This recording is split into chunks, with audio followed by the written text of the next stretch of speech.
Still the breakfast in Plus TV Africa. Jide Johnson joins us this morning. We'll look at the message from former President Olusegun Obasanjo, where he talked about a running mate, him picking a running mate in the 1999 presidential election as a mistake. We take this track. When we return, we continue with the conversation. When I was going to become president, but because it is a genuine mistake, God saved me out of it.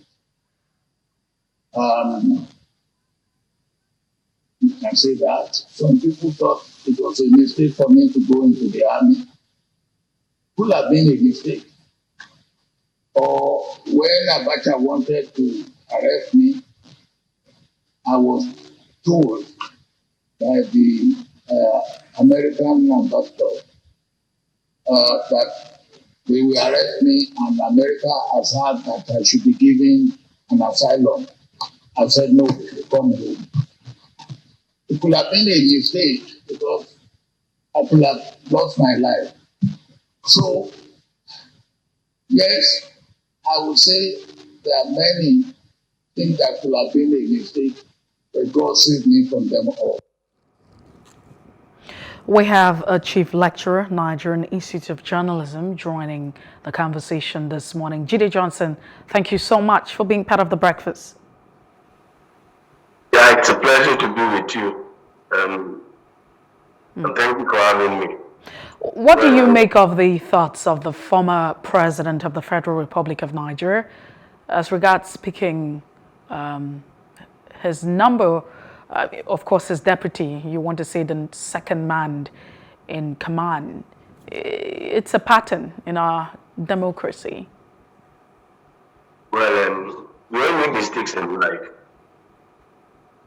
And I think that the former president, Obasanjo, was talking to a group of students and trying to tell them about his life, counting his life experiences, and talking about the mistakes which he made. However, reference was made to the mistake he made in picking Atiku Abubakar as vice president, which in any case he did not mention his name, and also talking about when Abacha arrested him for alleged coup planning, and he had an opportunity of seeking an asylum in the state, which he didn't seek then, which could have led to the loss of his life.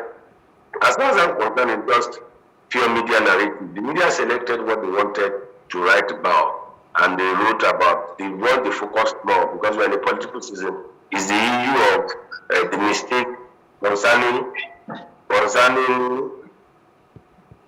picking Atiku or not picking Atiku. We know that President Atiku is the flag bearer of the People's Democratic Party platform, which Obasanjo and Atiku ran in 1999, and which Obasanjo denied Atiku the opportunity of running in 2007 after the completion of their tenure. As far as I am concerned, and for those that are aware of the underpinning, Obasanjo couldn't have picked anybody other than Atiku in 1999. In actual sense, the initial arrangement was for Obasanjo to pick Abubakar of blessed memory, the former governor of Kano State in the Second Republic. That was the person that was shortlisted before the convention. In actual sense, Intel and Abubakar drove into the convention center, Abubakar in front, driving the Lincoln Navigator, while Obasanjo drove in Mercedes-Benz into the George Township Stadium for the 1999 PDP convention to pick their presidential flag bearer. So, and then the former president did not clarify what mistake. Is it political mistake, economic mistake, social mistake? But like I said, it was just a statement made on the face value without any in-depth story provided behind I made that mistake. So that's my view, and the media is just interested in making a mountain out of the money. Well, it probably might just mean that the former president might be making reference to the pattern or the process of picking the second man or his deputy or the number two man, however you want to put it. Do you think that, we should pay more attention to the procedure? Should it be within the purview of the presidential candidate to pick who becomes his deputy or vice? Or should it also go through, an electoral process? If you look at the process, that's you see you are not providing direction. If you talk about the process, which is very interesting because you are seeing it so that the presidential candidate has a placeholder. Three of the four major parties that we can point to. Now that's PDP, APC, NNPP, and Labour Party. Three of these parties have placeholders in their running mate ticket. And if you look at that process is not tidy. I agree with him if you talk about the process because Atiku has been elected. Atiku was a governor-elect of Adamawa State then. He was governor-elect. He has been elected as the governor of Adamawa State with Boni Aruno as his deputy. Now he was not sworn in then. Atiku was not sworn in before he was picked as the vice presidential candidate of the PDP. There was no other election conducted in Borno State. In Adamawa State, please forgive me. In Adamawa State, for the Adamawa people to decide who should be their governor. Automatically, Boni Aruno was the deputy to Atiku Abubakar as deputy governor-elect. He was sworn in. So if you look at that process, it was a mistake. Because the people in Adamawa were not given an opportunity to elect their real governor. It was the deputy that took over. So that process, it's a mistake, and I think it shouldn't repeat itself. So if you look at it from that angle, I agree with you. Two, if you look at the permutations and the agreement amongst the established blocks within the PDP with respect to how they will share offices among themselves, it was Abubakar Adini they agreed on. It was, and I stand to be challenged by anybody that has a contrary view. It was Abubakar Adini that they agreed on that should be the running mate. Obasanjo changed the scenario. In actual sense, the running mate was meant to be announced on the convention ground. The agreement was for Obasanjo to announce Abubakar Adini as the running mate at the convention ground in John Township Stadium.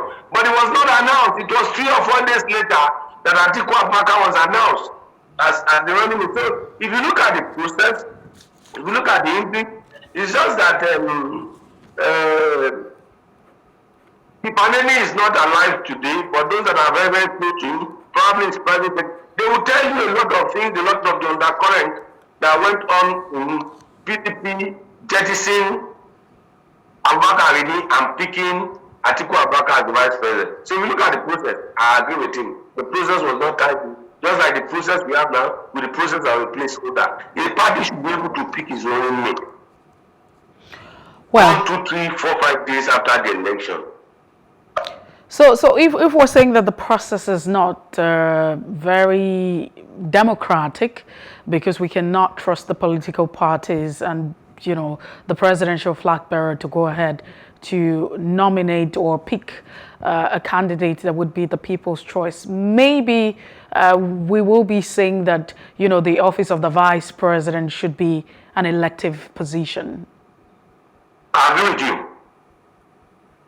I agree with you. In some states in the United States of America, the governor and the lieutenant governor, which that's the term they use for their deputy governor, are elected. They are both elected. So let them be on the ballot. So we can have a situation whereby you have the governor from one party and the vice president from another party. It will be very interesting. It's important so that the secret are managed, and there are specific responsibility and specific rules for the office of the president and the vice president.